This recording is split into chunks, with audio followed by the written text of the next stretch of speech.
सोलापूर शहर व उर्वरित सोलापूर जिल्ह्यातून ॲलन सॅमसन काळे याच्यावर पोलिसांकडून तडीपारची कारवाई करण्यात आली आहे. ॲलन सॅमसन काळे, वय 35, राहणार हॉटेल लँड कंपाऊंडजवळ, रंगभवन चर्च, सोलापूर.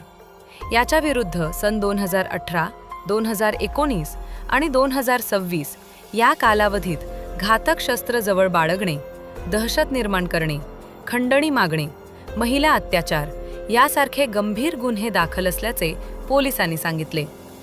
या पार्श्वभूमीवर सदर इसमाविरुद्ध महाराष्ट्र पोलीस अधिनियम 1951 कलम 56(1) अ व ब अन्वये तडीपार प्रस्ताव पोलीस उपायुक्त परिमंडळ सोलापूर शहर यांच्याकडे सादर करण्यात आला होता.